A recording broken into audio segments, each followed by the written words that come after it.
ہم وہی کہیں گے جو ہمارا دین ہم کو بتاتا ہے. عمل کرو تو تمہارا بھلا ہے، نہیں کوئی عمل کرے تو نقصان ہمارا نہیں ہے. اب درزیوں کا ایک خصوصی مسئلہ، منہ میں رنگین. یہ مسئلہ اس لیے کہ رمضان میں درزی لوگ بہت زیادہ بزی ہوتے ہیں. منہ میں رنگین ڈورا رکھا جس سے تھوک رنگین ہو گیا، پھر تھوک نکل لیا تو روزہ جاتا رہا. وہ سوئی کے ناکے میں ڈالنے کے لیے بار بار منہ میں ایسے کرتے رہتے ہیں. تو اگر وہ ڈورا رنگین ہے اور کلر چھوڑتا ہے اور وہ کلر لعاب میں آ گیا اور وہ پی گیا تو ایسی صورت میں اس کا روزہ جائے گا. ڈورا بٹنے کا مطلب ہوتا ہے کہ اس کو کیا کہتے ہیں، رسی کے بٹنا کا مطلب ہوتا ہے بنانے کے لیے اس کو گوندتے ہیں. تو رسی بٹا اسے تر کرنے کے لیے منہ میں گزارا، ڈورا بٹا اسے تر کرنے کے لیے منہ میں گزارا کہ اسے گیلا کرتے ہیں تو نوکدار ہو جاتا ہے اور اس سے سوئی کے ناکے میں ڈالنا وغیرہ آسان ہو جاتا ہے. اور پھر 2 بارہ 6 بارہ یعنی 2-3 مرتبہ اس نے ایسا کیا جس کی وجہ سے دھاگا بار بار منہ میں لگنے کی وجہ سے دھاگے کی کچھ رطوبت تھوک کے اندر مل گئی. تو ایسی صورت میں جو رطوبت نکل کے دھاگے سے جدا ہو کر منہ میں تھوک کے اندر مل گئی اور وہ تھوک نکل گیا تو اس صورت میں روزہ چلا جائے گا. لیکن اگر رطوبت جو ہے تھوک میں ملی نہیں ہے، ہاں تھوک سے اس نے ڈورے کو بھگایا ہے، بس اتنا کام کیا ہے، مگر ڈورے کی کوئی رطوبت تھوک میں نہیں ملی ہے اور وہ تھوک نکل گیا تو ایسی صورت میں روزہ نہیں جائے گا.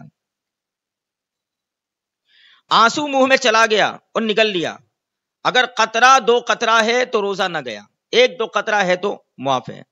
اور زیادہ تھا کہ اس کی نمکینی پورے منہ میں محسوس ہوئی، یعنی اس کا کھارا پن پورے منہ میں محسوس ہوا تو روزہ جاتا رہا.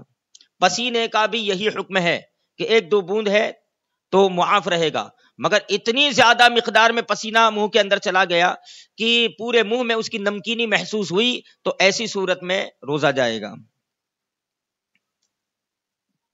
اب وہ مسئلہ جو ہم نے اوپر بیان کیا تھا کہ جو بھگندر اور ہڑس اور اسی طرح پائلس وغیرہ کی بیماری میں مبتلا ہوتے ہیں، پاخانے کا مقام باہر نکل پڑا تو حکم ہے کہ کپڑے سے خوب پونچھ کر اٹھے، اچھی طرح صاف کر کے اٹھے، تری بالکل باقی نہ رہے.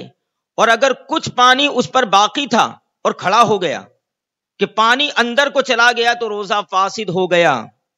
اسی وجہ سے فقہائے کرام فرماتے ہیں کہ روزہ دار استنجا کرنے میں سانس نہ لے. استنجا کرنے کا مطلب جب دھو رہا ہو تو اس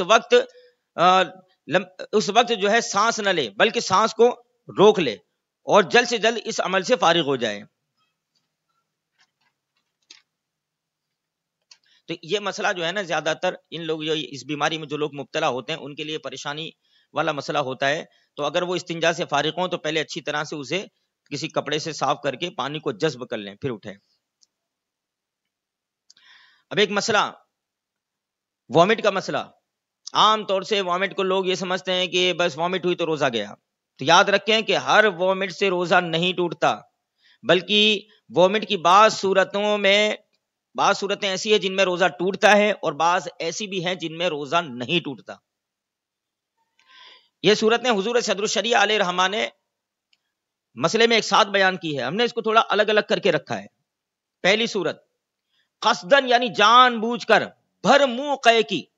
بھر منہ کا مطلب ہوتا ہے کہ اتنی مقدار میں ہو کہ منہ بھی بھر جائے گا اور اس سے آدمی اگر روکنا چاہے تو تکلف سے روکے، مشقت سے روکے گا، آسانی سے نہیں رکے گی. قصدن بھر منہ قے کی، قے کا معنی ہوتا ہے وامٹ، اور روزے دار ہونا یاد ہے، اسے یاد ہے اور جان بوجھ کر اس نے وامٹ کی تو مطلقاً روزہ جاتا رہا، چاہے واپس گئی نہ گئی یہاں کوئی سوال نہیں. جان بوجھ کر اگر اس نے وامٹ کی اور منہ بھرے ہیں اور روزے سے ہونا یاد ہے تو روزہ گیا، اور اس سے کم کی تو نہیں، یعنی جان بوجھ کر الٹی کی مگر بھر منہ نہیں ہے تو نہیں ٹوٹا، یہ یاد رہے. دوسری صورت بلا اختیار قے ہو گئی. بلا اختیار یعنی اس نے خود نہیں کیا، ایسے ہی کسی پیٹ میں معدے میں خرابی کی وجہ سے سحری میں جو ہے کہیں بہت زیادہ نعمتیں دیکھ لی اور بے تحاشا کھا لیا، اب صبح میں ہوا پریشان ایسیڈیٹی کی وجہ سے اور اس کی وجہ سے پھر اسے متلیاں آنے لگی اور قے ہوئی. کبھی ہوتا ہے آدمی اس طرح کا کھا لیتا ہے. تو یاد رہے کہ کھانا کسی کا بھی ہو مگر پیٹ اپنا ہے، یہ خیال کر کے کھایا جائے. بلا اختیار قے ہو گئی اور بھر منہ نہیں ہے، منہ بھر نہیں ہے، تو اس سے روزہ نہیں ٹوٹے گا۔ اگرچہ پوری واپس لوٹ گئی یا خود پوری لوٹ آئی، مگر یاد رہے کہ بھر منہ نہیں ہے اور خود بخود ہوئی ہے، تو اگرچہ پوری واپس خود بخود چلی گئی یا اس نے خود لوٹائی، خود تھوڑی لوٹائی یا خود بخود تھوڑی لوٹ گئی، یعنی بھر منہ نہیں تھی، اس میں سے تھوڑی وہ نکل گیا خود بخود، یا تھوڑی خود بخود چلی گئی باقی اس نے پھینک دی، تو ان صورتوں میں روزہ نہیں ٹوٹے گا اس طرح کی قے سے۔ اسی میں کبھی جو ہے تیز ڈکار کی وجہ سے جو اوپر رہ جاتا ہے کھانا تو وہ کبھی منہ میں آ جاتا ہے، جس کو ہم کھٹی یا تیکھی ڈکار بھی کہتے ہیں، اس میں کبھی پانی بھی آ جاتا ہے، کھانا بھی آ جاتا ہے، پھر واپس وہ چلا جاتا ہے، یہ بھی اسی میں شامل ہے کہ اس سے روزہ نہیں ٹوٹے گا۔ یہ ہوئی صورت۔ اور اگر بلا اختیار بھر منہ قے ہوئی، یعنی اس کا اختیار اس میں اپنی مرضی سے نہیں کی ہے، خود بخود ہوئی ہے مگر بھر منہ ہے، تب بھی روزہ نہیں ٹوٹے گا۔ ہاں مگر اس صورت میں اس نے لوٹائی، اس نے خود اس میں لوٹائی، خود بخود نہیں لوٹی بلکہ خود اس نے لوٹائی، اگرچہ اس میں سے صرف چنے برابر حلق سے اتری تو روزہ ٹوٹ جائے گا۔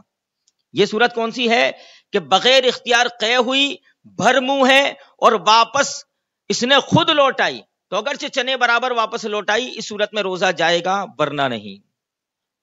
اب پھر اس میں یہ بھی یاد رکھیے گا کہ قے یعنی وامٹ کے جو یہ احکام ہے نا، یہ اس وقت ہیں کہ قے میں کھانا آئے یا صفرا یا خون آئے، تو صفرا کا معنی ہوتا ہے زرد پانی، پیلا پانی، جس کو بائل بھی کہتے ہیں، بائل بھی کہتے ہیں۔ اور اگر بلغم یعنی کف کی قے ہوئی، سینے میں کف بھر گئے اور وامٹ ہوئی، اس میں سب کف نکلے، تو مطلقاً روزہ نہ ٹوٹا، اس سے روزہ نہیں ٹوٹتا۔ کس سے ٹوٹے گا؟ کھانے کی وامٹ ہو، پانی کی ہو یا پیلے پانی کی۔